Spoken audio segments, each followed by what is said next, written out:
You are watching QTV broadcasting from the Gambia, and this is the news with me, Janjanbureh. Our top stories. Ex-police officer begins testimony at TRC. QTV contracted to cover proceedings at TRC.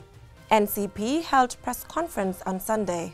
Those are our top stories, and now the news in detail. Stay with us.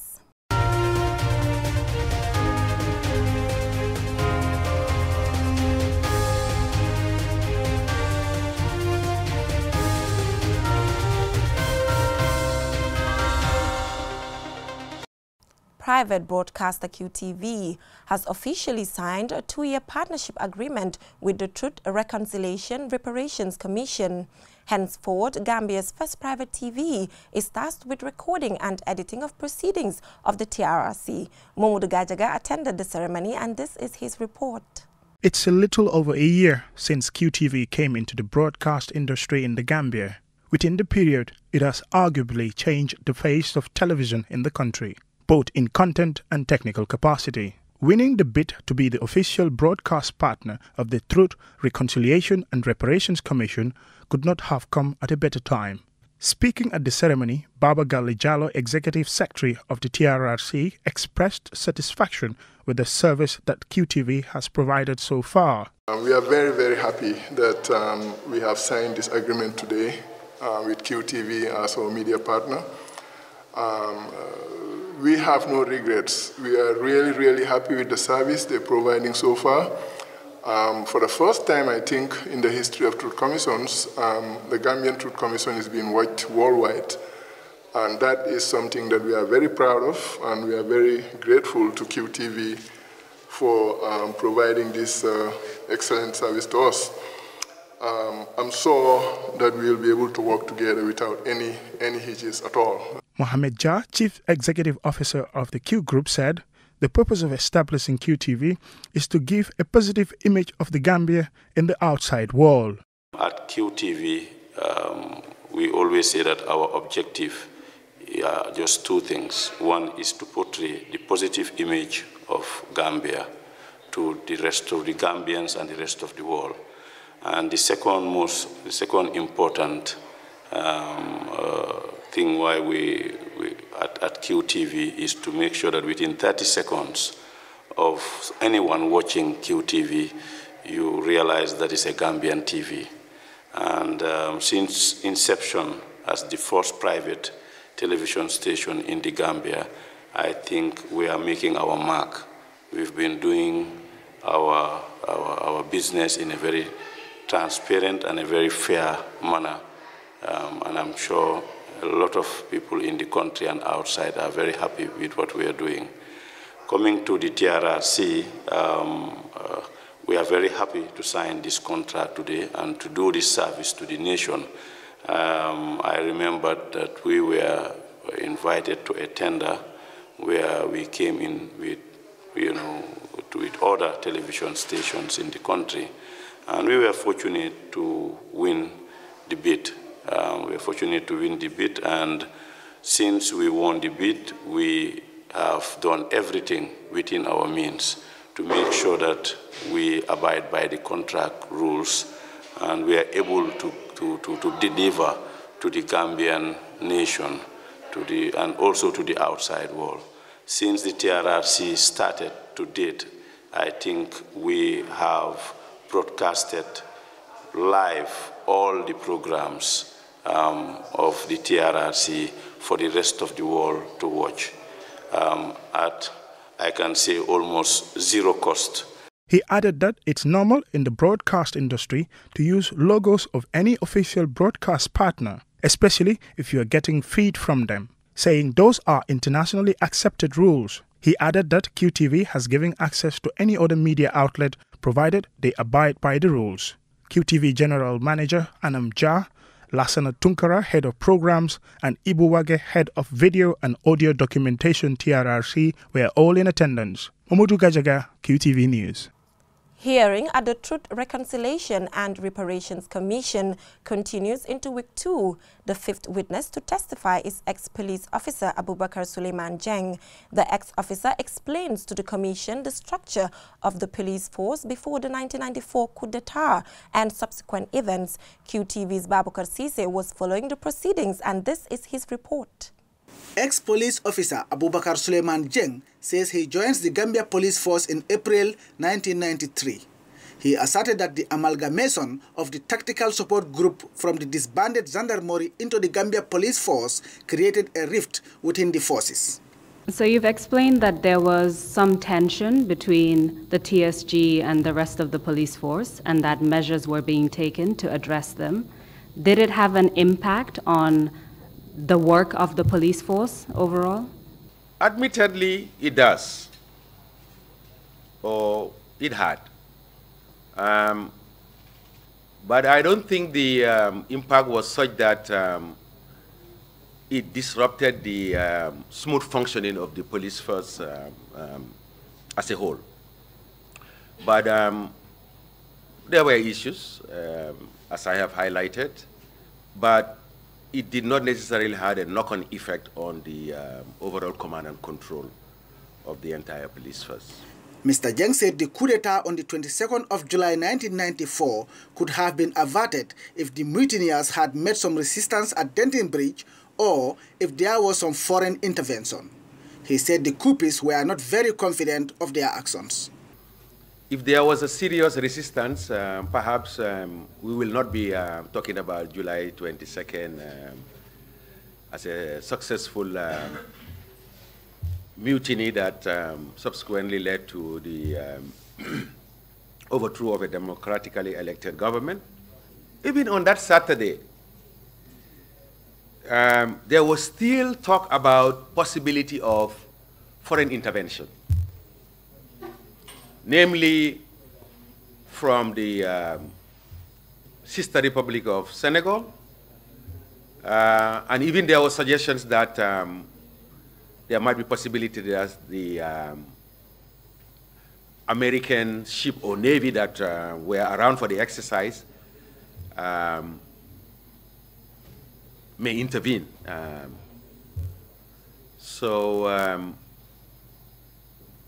Soldiers were a little bit jittery. I could recall, I think from that Saturday when I went to the State House, up to the period that I was arrested,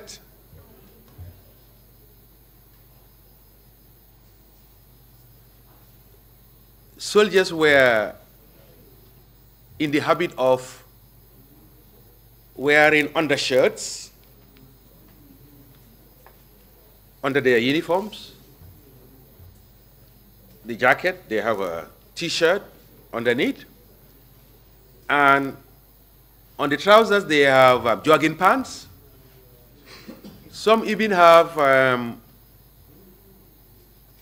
sandals on the side of their pockets, with the sole intention that if there was intervention as they feared, they will quickly get rid of the uniform, remain in the civilian mufti, and blend within the society. In the early days after the coup, Mr. Jeng said he was appointed as the secretary to the junta at State House. Barely a week into his appointment, he alleged that he was arrested and taken to Mile 2 Central Prisons. After a visit by the Catholic bishop, which somehow, he said, helped ease their detention conditions, he could not hide his frustration with the Muslim religious leaders. The ex-police officer said he was released from prison after enduring 18 months in a place he described as not fit for human habitation. Babukar Sise, QTV News. It could be recalled that the National Convention Party organized 2 separate congresses. Yahya M. Sanyang and Majanko Samusa were elected by their respective camps. Yahya M. Sanyang and his executive on Sunday held a press conference in relation to claims allegedly made by President Adama Barrow that Majanko Samusa is the party leader of the NCP at the State House while addressing his supporters from Kombo South. Yahya M. Sanyang further said that the NCP is yet to elect a final party leader, which he said is expected to take place with the intervention of the Independent Electoral Commission. Sanyang also claimed that their Congress was more successful, stressing that their Congress attracted militants from all 6 regions of the country. The President made an announcement at this meeting of Combo South supporters who paid a courtesy call to him. He introduced Mr. Samusa as the party leader of the National Convention Party. Clearly, I think this was done in error, because at the time of making that statement, we had already held our congresses separately, where Majanko was selected by his camp to be the party leader. Our camp also selected a party leader and a secretary general. So for the president, right after, to stand and make a pronouncement about the leadership of the party being that of Majanko Samusa, I think that was an error.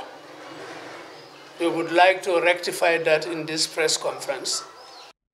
He further called on the Independent Electoral Commission to resolve their party's crisis. I want to throw a proposal to the Independent Electoral Commission that is responsible for regulating political parties in this country, and to suggest to them to do a simple task to clear the air. We are more than willing to go into another polling to establish the leadership of the NCP, because we are Democrats. We do not think that leaders are imposed. Leaders, on the contrary, should be elected by the members. That's what we believe in.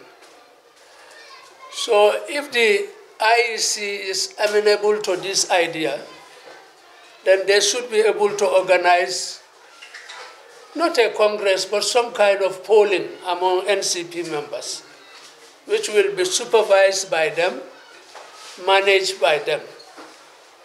And any member of the party who is interested in the leadership of the party can therefore bid for the position of party leader. It could be me, it could be Majanko, it could be any other party member who aspires to that position. Expressed dissatisfaction with the inter-party committee for their failure to try to resolve the leadership crisis at the party. The IEC was contacted to shed light on the leadership crisis that has gripped the party but could not be reached. QTV shall continue to engage the electoral body and other stakeholders so as to inform the public on who is the right leader of the NCP. As part of the ongoing consultation tour on the constitutional review process, officials of the TRC on Tuesday held a meeting with the residents of Ibo Town and New Joswang. The meeting was meant to sound the opinions and views of the people regarding the review process.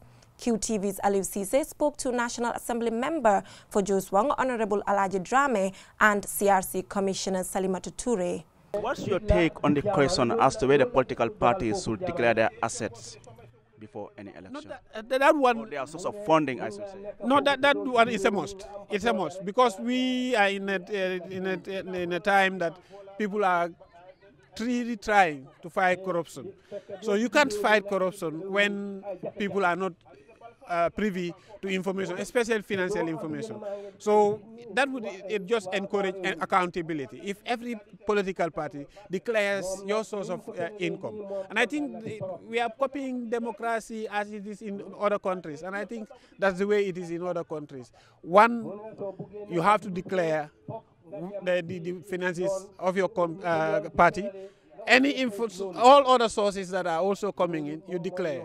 So that would encourage people to say this is a transparent party.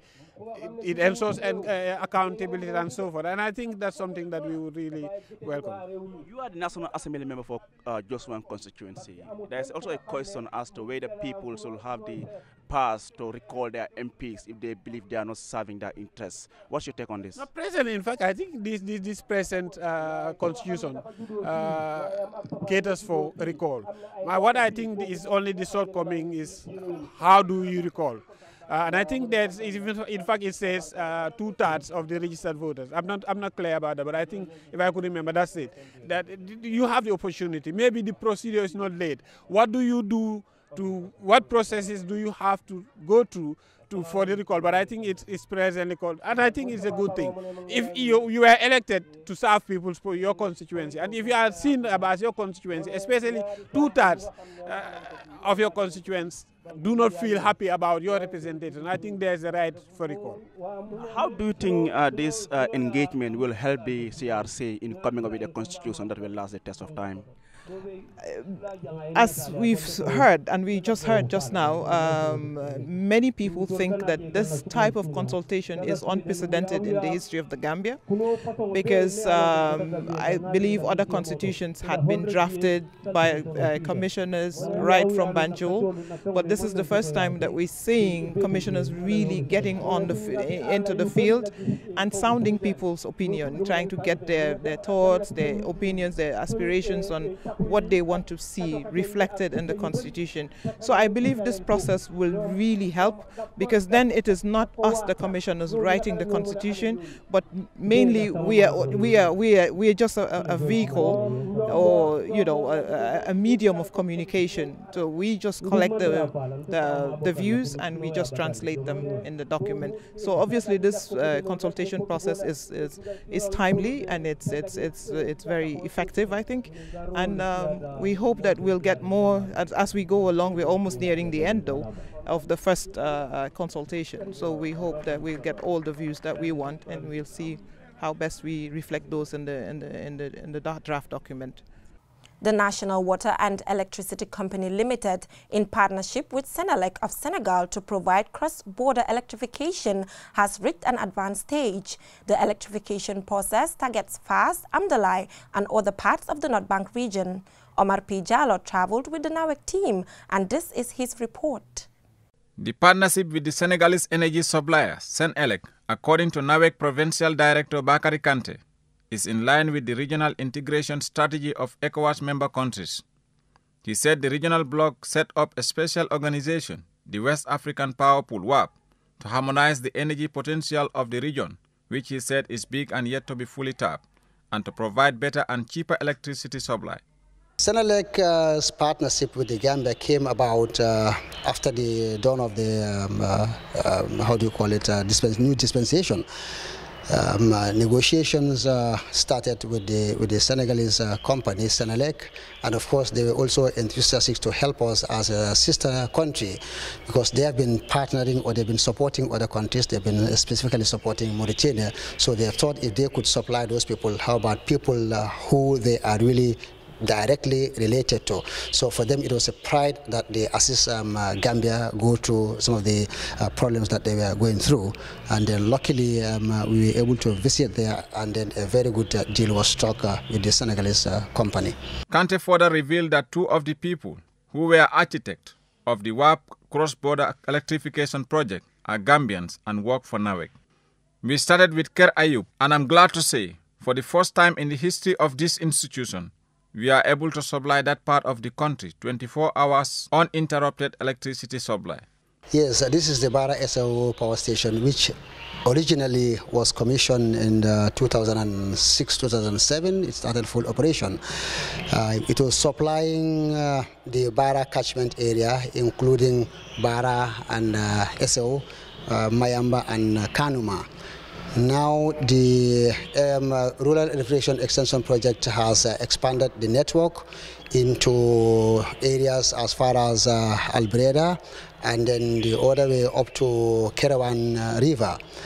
And as you may be aware, we are also receiving supply from Senegal, which means Barra Power Station, as it is now, is only serving as a standby power station, just in case we have some technical issues with the network. But our supply, completely 100%, is coming from Senegal, supplying us 24 hours a day. The people of these two communities expressed delight at the new development, saying it will help improve service delivery and uplift their living standards. We have really been struggling. Of all these years, we have been benefiting from electricity through the customs generator, which is really costly. And recently also, Senegalese were able to connect us through a goodwill gesture. It was a very good move that really helped us, but this is the greater one which we are all expecting.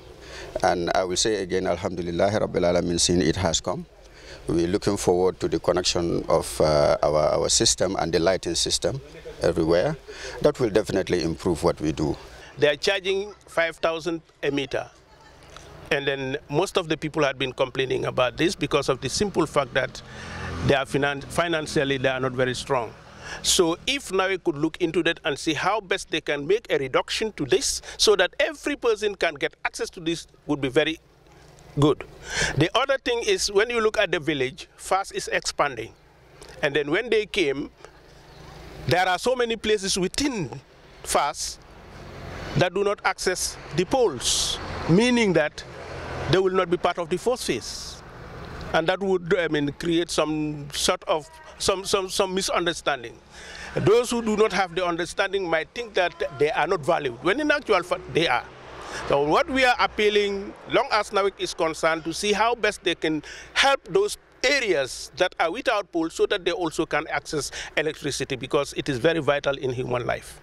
Most part of the provincial Gambia is currently enjoying a better electricity supply than the Greater Banjul area, which is still under the sole supply of NAWIC. After having a new political environment, NAWIC decided to pursue a deal with their Senegalese counterpart, according to Kante. Reporting from the border village of Amdalai in the North Bank region for QTV News, I am Omar P. Jallo. A health fair to enable the underprivileged to access basic health care needs in Talinding was organized by the Gambia Red Cross Society, Talinding Home Link, in collaboration with Your Change for a Change. The health fair focused on malaria, HIV and AIDS, eye examinations, as well as blood donation.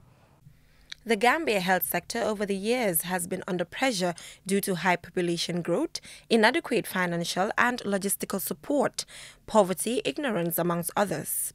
Non-governmental organizations come up with donations and health fairs like this to complement government's efforts in the sector. This is the second edition by the Gambia Red Cross Society and Your Change for a Change. The financial chairperson of the Gambia Red Cross Society, Talinding Home Link, Remy Mendy, spoke to QTV about the motivation behind the health fair. What motivated us to have this activity is it started last year. We do engage in activities like set setters. So having the set setters, the community do complain of certain issues, health complicated issues. So we said why we are saying, since there is no health center in Talinding, we only have one clinic, and it is not known to all members of the community. So why not we bring the health facilities, health services closer to the people? So we said then we deem it necessary to look for partners and have an activity that is the health fair to bring health services to the doorstep of the community. Yes, because they have been complaining of series of health complications that we as a link deem it necessary as a Red Cross link. Since health is part of our areas of intervention, so we said why not we come up with such activity and bring the health services to the doorstep of the people. Mende expressed dissatisfaction with the turnout and called on other organizations to complement government's efforts in the health sector. Siga Koli, a beneficiary, said the publicity of the health fair was low. The turnout could have been better. He further called on government to invest more in the Gambia's health sector. The National Center for Arts and Culture on Monday briefed the media on their upcoming Janjanbureh Kankurang Festival at their conference hall in Banjul. Omar P. Jallo reports. The main purpose of the festival is to showcase the unique cultural expression of the Kankurang and other masquerade traditions of West Africa, so that the island will regain visibility and attract more visitors who would like to experience tangible, authentic cultural heritage, said Hasim Sise, the acting director general of NCAC. You don't have to be an anthropologist to know that for a cultural expression to live, or for it to survive, it has to be manifested. Sometimes you can have a cultural manifestation, like a cultural expression, like language, or like dance, or like this kankurang. But when it is not exposed to the public, in terms of manifestation, I mean, sooner or later it will disappear. In fact, that is why we have lost, some of our cultural, expressions, because they are not manifested. They are not shown. So what the festivals do is to help us manifest our cultural expressions. So really, in the NCAC, thanks to the support of our ministry and the Honorable Minister, we are putting premium on festivals. There is growing evidence that there is a demand for new forms of tourism, which are more culturally and community-based than the past. Many people now want to experience rather than sights, doing rather than looking, and taking part rather than acting as spectators. Organizers said the Janjanbureh Kankurang and Masquerade Festival will provide such a unique experience to visitors. In this year, the Kankurangs, on Friday we'll be doing the opening ceremony, which will be Friday by 10 a.m. at the governor's office. And it is expected to be graced and presided over by the Honorable Minister for Tourism and Culture, Alhaji Ahmad Ba. Of course, there will be some line ministries that would be attending, and some ministers as well will be in attendance. And this would be on Friday, 10 o'clock at the governor's office in Janjanbureh. Immediately after the official opening and ceremony, there will of course be what we call, YEP has been developed with the Gambia Tourism Board, what we call the CD, the Community Development Project, which is actually to use the area of Janjanbureh to put it into cultural tourism, and then we can promote community-based tourism, that is CBTs. It's expected to commence immediately after the opening, in which people will be taken round to see and know about the cultural heritages found around Janjanbureh. The revival of the Kankurang Festival is part of efforts to preserve cultural heritage and boost tourism in Janjanbureh, thereby creating new economic opportunities for young Gambians in Janjanbureh and surrounding villages. The 2018 edition was a success, and Gambian youth reveled on the revenue-generating opportunities in terms of hospitality and tour guiding services for the many tourists that were there. We also are equipped because there is an organizing committee that is legally standing now, that we receive trainings from YEP and NCAC on how to manage events. So we are ready to host. We are expecting at least 2,000 or so will make Janjanbureh their home, starting Thursday night to Sunday. As Sekomar said, accommodation, all the hotels are fully booked, and we are also going into homestay. That is one of the components of community-based tourism. We are also hosting people at homes, so that, we can have a very successful event. The Youth Empowerment Project, funded by the EU through the European Union Emergency Trust Fund, supported the festival organizing committee in collaboration with the National Center for Arts and Culture, the Gambia Tourism Board, and the Association of Small-Scale Enterprises in Tourism. While the last festival that attracted local and international visitors was held in the 1980s, the 2018 edition has visitors from over 10 countries, such as Senegal, Mali, Finland, Norway, USA, among others. It is expected that the Janjanbureh Kankurang Festival will now be an annual event as part of a large initiative to empower the youth of the Central River region of the Gambia. Reporting for QTV News, I am Omar P. Jallo. Before we end this news bulletin, let's recap our main headlines. Private broadcaster QTV has officially signed a 2-year partnership agreement with the Truth, Reconciliation, Reparations Commission. Henceforward, Gambia's first private TV is tasked with recording and editing proceedings of the TRC. Hearing at the Truth, Reconciliation and Reparations Commission continues into week 2. The fifth witness to testify is ex-police officer Abubakar Suleiman Jeng. The ex-police officer explains to the commission the structure of the Gambia police force before the 1994 coup d'etat and subsequent events. It could be recalled that the National Convention Party organized 2 separate congresses. Yahya M. Sanyang and Majanko Samusa were elected by their respective camps. Yahya M. Sanyang and his executive on Sunday had a press conference in relation to claims allegedly made by President Adama Barrow that Majanko Samusa is the party leader of the NCP at State House while addressing his supporters from Kombo South. As part of the ongoing consultation tour on the constitutional review process, officials of the TRC on Tuesday held a meeting with the residents of Ibo Town and New Juswang. The meeting was meant to sound opinions and views of the people regarding the review process. That is all we have for you in this edition of QTV News. Do join us tomorrow, same time for more news. Thanks for watching.